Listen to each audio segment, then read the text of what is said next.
Labdien! Mans vārds ir Reinis Liepiņš. Es mācos Rīgas Teikas vidusskolas 10.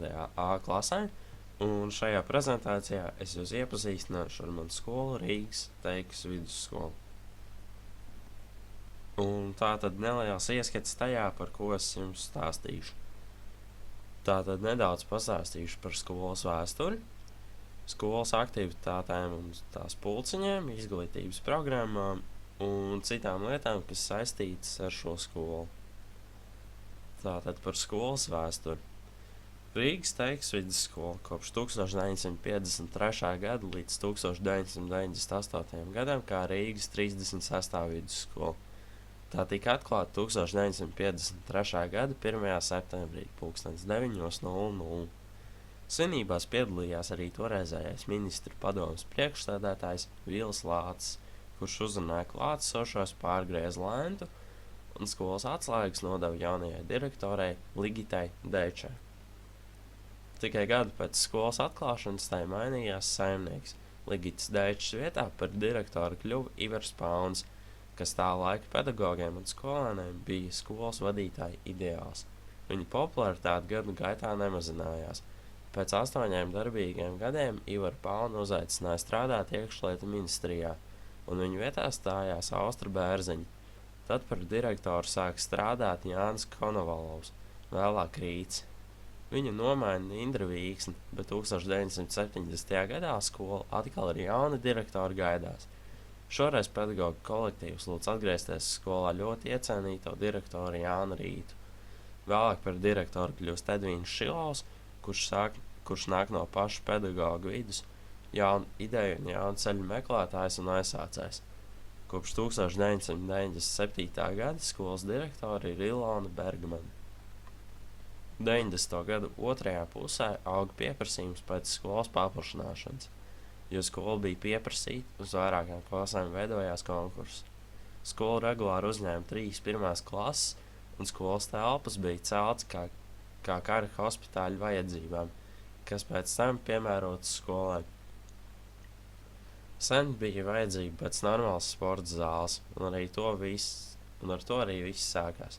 Rīgas domas atbildīgās personas saprata, ka Teikas vidusskolai ir vajadzīgas arī citas telpas. Tā tapa projekts sākumskolas korpusam, dažādām administrācijas telpām, mācību kabinetiem, pulciņiem. 1999. gadā tika izveidota projekta pirmsākuma Andrā Ārgaļa vadītā Rīgas doma pieņēma lēmumu, un Gundara Bojāra vadītā doma to īstenoja, piešķīra budžeta līdzekļus jaunā korpusa celšanai. Tādējādi no 2001. gada 27. novembra Teikas vidusskola atradās tādā kā būvlaukumā, taču jau 2002. gadā Teikas vidusskola ieguva modernu sporta halli, trenžeru un aerobikas zāli, kā arī 2 jaunas mācību korpusus. 2008. gada nogalē skolai tika piebūvēta arī mūsdienīga aktu zāle. Tātad skolas aktivitātes un pulciņi. Skolā aktīvi dejo kolektīvs Skabardzēni, kurš ietver visas vecuma grupas, kā arī ļoti aktīvs ir skolas kors vairākās vecuma grupās.